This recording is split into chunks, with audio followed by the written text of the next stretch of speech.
Seja bem-vindo ao É da Sua Conta, o programa do Tribunal de Contas do Estado na sua TVE. No programa de hoje, vamos falar sobre um tema essencial para o desenvolvimento das cidades, o Plano Diretor Municipal. Você sabe o que é e por que ele é tão importante? O Plano Diretor é a principal ferramenta de planejamento urbano dos municípios. Ele define como os municípios devem crescer e se organizar, garantindo a qualidade de vida e o desenvolvimento sustentável. Mas o que acontece quando o município não tem um PDM atualizado? Fica com a gente, porque entender esse cenário aqui no Espírito Santo e como o Tribunal de Contas acompanha essa situação é da sua conta.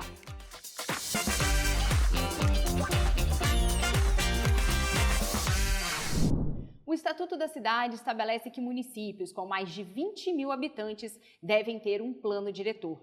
Ele deve ser atualizado a cada 10 anos para garantir que o crescimento da cidade seja ordenado, evitando ocupações irregulares, falta de infraestrutura e impactos ambientais negativos. No Espírito Santo, dados do final de 2024 mostravam que 39 municípios estavam com o PDM atrasado ou inexistente, o que pode gerar dificuldades a acessos a recursos públicos e na implementação de políticas públicas eficientes. Para falar sobre esse assunto, estou com a coordenadora do Núcleo de Meio Ambiente do Tribunal de Contas, Ana Emília Brasiliano Tomás. Bem-vinda, Ana Emília. Obrigada.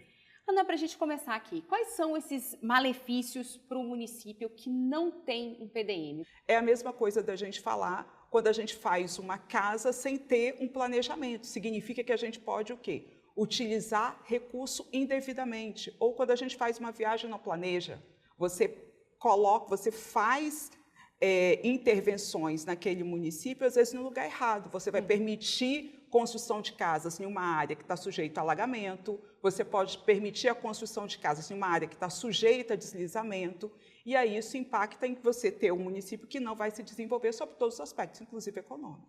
Porque é no PDM que estão essas definições. Para onde o município deve crescer, onde que tem que preservar, é isso? Exatamente isso. O plano diretor municipal, ele vai dizer como a cidade vai se desenvolver em um horizonte de 10 anos. Então, eu vou pensar como eu desejo que aquela cidade se desenvolva considerando esses aspectos ambientais, econômicos, social.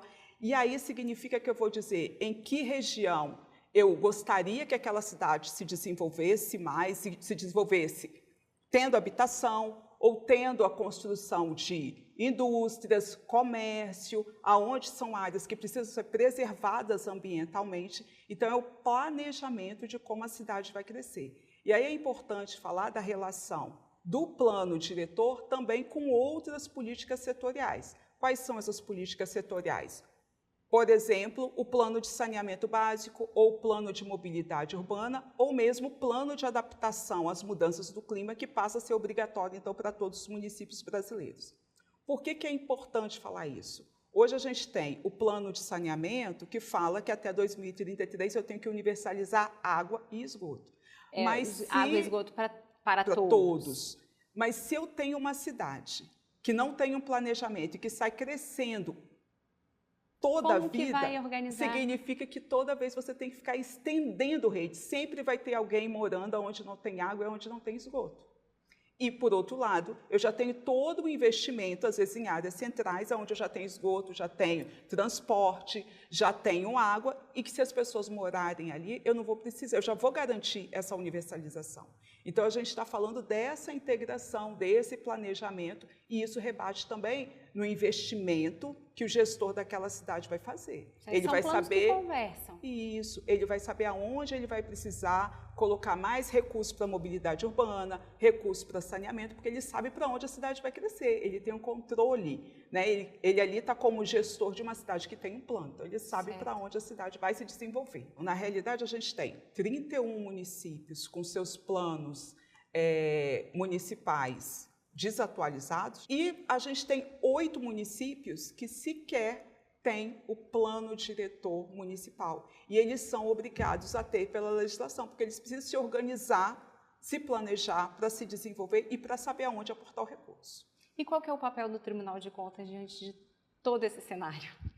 Então, enquanto Tribunal de Contas, nós estamos sempre alinhados em incentivar os municípios, né, a, de fato, adotar as políticas públicas corretas. Então, a gente tem feito levantamentos, alertado, quando a gente está indo em eventos, no enfoque, a gente tem sempre chamado a atenção dos gestores sobre essa situação dos planos diretores municipais. E a gente vai caminhar e fazer fiscalizações nesse sentido, inicialmente sempre no sentido do alerta, de chamar a atenção para essa situação, dando a oportunidade, então, dos municípios de se adequarem à legislação. Certo. E o cidadão consegue contribuir de alguma forma nesse processo? Tanto na construção do plano diretor urbano, quanto na revisão desse plano, o que é obrigado a ter? É obrigado a ter a participação popular. Essa participação ela se dá através de audiências públicas, consultas públicas e isso durante a elaboração. E depois que o plano diretor, então, é transformado em lei, ele é acompanhado por uma comissão, então, que tem a participação da sociedade civil. Tá certo. Ana, obrigada pelas suas informações. Eu que agradeço. E agora eu convido a Clarice Scardua para o Minuto TCE. Olá, Mariana. Junho é o mês que comemoramos o Dia Mundial do Meio Ambiente. E você aí de casa sabe a diferença entre lixão e aterro sanitário? Os dois recebem lixo, mas na prática tem muita diferença, viu? Os lixões são terrenos onde o lixo é jogado sem nenhum tratamento e por isso oferece risco direto à saúde de quem vive perto. Os aterros sanitários são planejados para receber resíduos com segurança e devem ser o destino correto para aquele lixo que não pode ser reciclado. Infelizmente, no Espírito Santo ainda existem lixões em funcionamento, mas hoje eu vou te dar uma boa notícia. O TCE assinou a portaria conjunta entre o Ministério Público e o Ministério Público do Trabalho com uma série de recomendações para auxiliar os municípios a acabarem com os lixões e avançarem na política de resíduos sólidos. Entre as recomendações estão a necessidade de encerramento de lixões e recuperação da área degradada, elaboração de diagnóstico da situação dos resíduos sólidos, promoção à educação ambiental, à coleta seletiva e à reciclagem dos resíduos, entre outros pontos. Essa iniciativa reforça o compromisso do Tribunal de Contas Capixaba com o desenvolvimento sustentável e a melhoria da qualidade de vida das pessoas. Mudando de assunto, o Tribunal de Contas vem investindo também cada vez mais em inteligência artificial. E esse uso das tecnologias no dia a dia do nosso trabalho é um tema de uma reportagem que você vai assistir agora.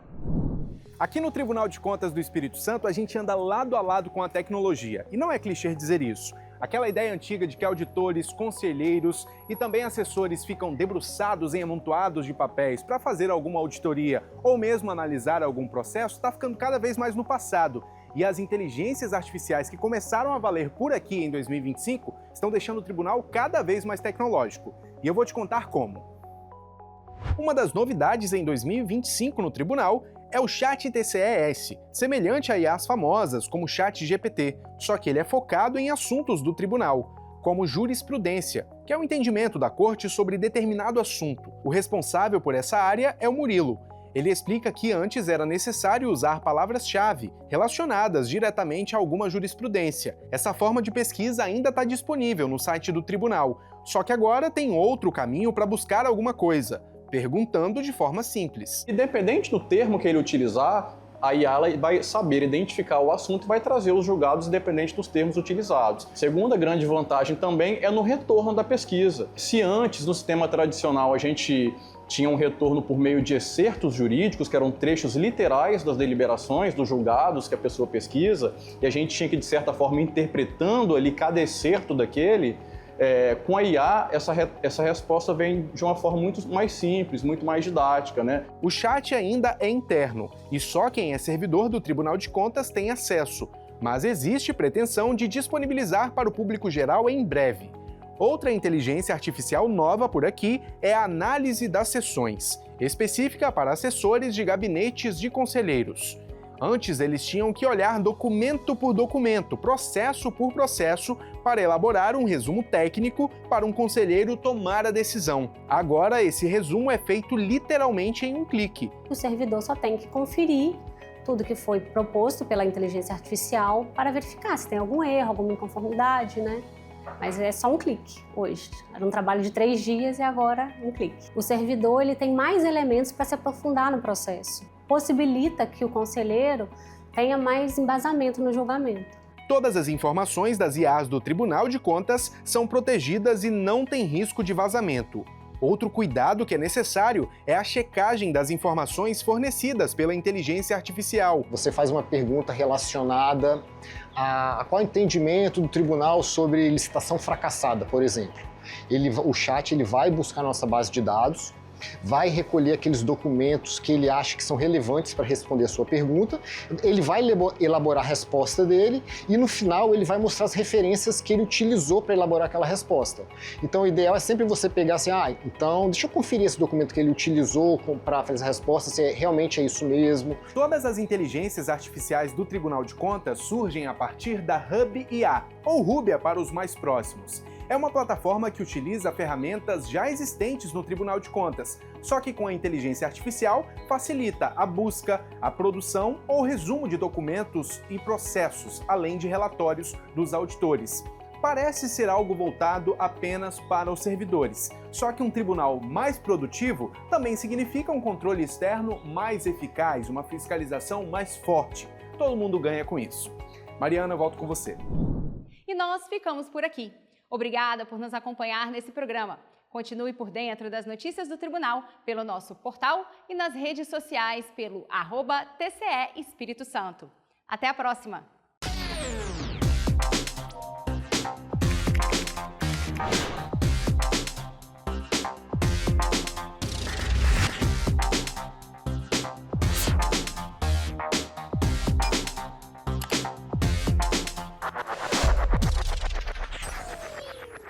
Meu nome é Giovanni Lamon, aos meus 16 anos eu passei pelo IASES e lá eu tive a oportunidade de conhecer sobre o curso profissional de barbeiro, a qual hoje eu estou inserido. E através dessa profissão eu consegui construir a minha barbearia e eu consegui construir a minha vida em cima do meu negócio. E o Tribunal de Contas tem a ver com isso.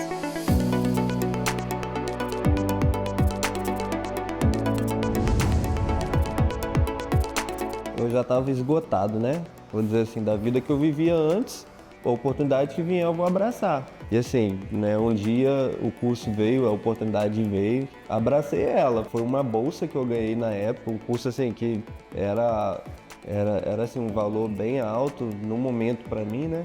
E daí diante minha vida começou a tomar outro rumo.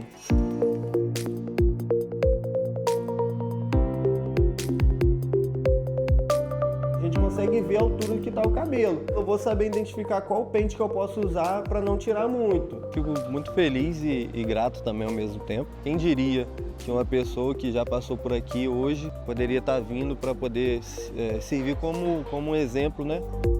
Uma auditoria do Tribunal de Contas realizada no Instituto Socioeducativo verificou que era necessário melhorar os serviços e equipamentos públicos que atendem os adolescentes que praticaram atos infracionais. Havia problemas estruturais, de falta de pessoal e principalmente dificuldades de aprendizagem e de profissionalização dos adolescentes. O tribunal fez determinações aos gestores e monitorou a implantação das melhorias para que os jovens possam ter um atendimento de qualidade e a reinserção social.